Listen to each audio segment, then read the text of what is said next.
c'est une nouvelle bien triste pour les Français et pour le monde du 7e art.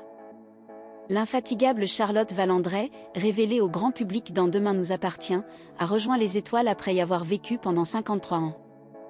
La combattante, un surnom qui lui colle bien à la peau compte tenu des épreuves particulièrement pénibles qu'elle a dû lutter pour survivre, était une actrice aux multiples talents.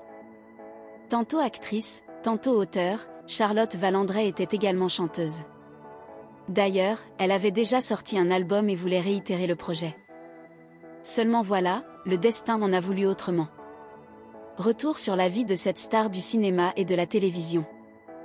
Une vie qui n'a pas toujours été un long fleuve tranquille. Il faut dire que le parcours de Charlotte Valandrey n'est pas des plus communs. Née à Paris le 29 novembre 1968, la comédienne, de son vrai nom Anne-Charlotte Pascal, rencontre le succès très jeune, en jouant le rôle de Nadia dans le film culte réalisé par Vera Belmont, Rouge baiser. D'ailleurs, grâce à sa fabuleuse interprétation, en 1986, elle est même nommée au César, dans la catégorie meilleur espoir féminin.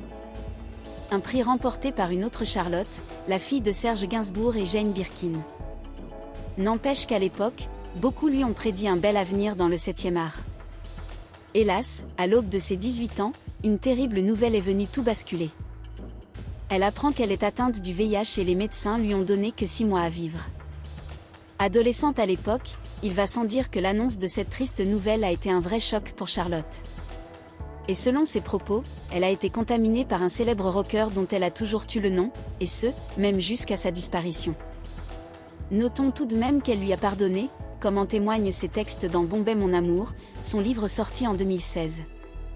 Malheureusement pour Charlotte Valandrey, le fait d'être diagnostiquée séropositif va lui faire perdre un rôle, celui de Mathilde, finalement campée à l'écran par la ravissante Vanessa Paradis. Grâce à un lourd traitement, pendant de nombreuses années, Charlotte Valandrey a pu survivre au VIH. Cependant, paradoxalement, la prise des médicaments a eu des répercussions sur sa santé, modifiant même son corps, selon ses propos dans les colonnes du magazine Ici Paris.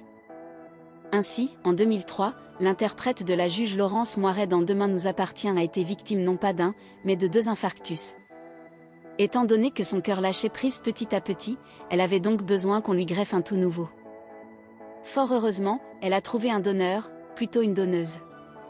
Cette dernière se prénomme Virginie et elle a perdu la vie dans un terrible accident.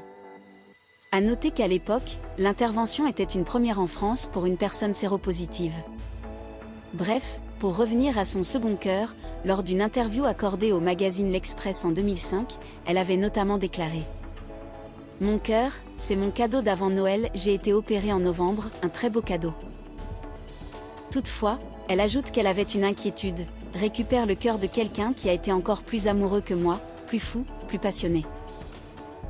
Ironie du sort, après son opération, la comédienne qui faisait des cauchemars sur l'accident de sa donneuse tombe amoureuse du veuf de celle-ci. Cependant, leur romance n'a pas duré puisqu'après avoir découvert la vérité, elle décide de le quitter. 19 ans après sa première greffe du cœur, la santé de la star de la série Les Cordiers, juge et flic s'est de nouveau détériorée. Son second cœur, comme le premier, ne fonctionnait pas correctement, donc il lui a fallu un troisième. Le 8 juin 2022, en légende d'un post sur son compte Instagram, il s'agit d'un cliché d'une sucette en forme de cœur, Charlotte Valandrey avait écrit : « Mon cœur est arrivé en bout de course et j'attends donc celui qui sera mon troisième cœur. Il peut arriver à tout moment. J'ai besoin de toutes vos ondes positives. D'amour, de bienveillance, de vos prières. » Ce troisième cœur, elle l'a bien évidemment reçu, mais malheureusement comme les 2 premiers, il a également fini par la lâcher. Ainsi, le 13 juillet 2022, l'actrice est partie pour un long voyage à travers le Grand Bleu, après avoir été dans le coma à la suite à l'échec de sa 2e transplantation.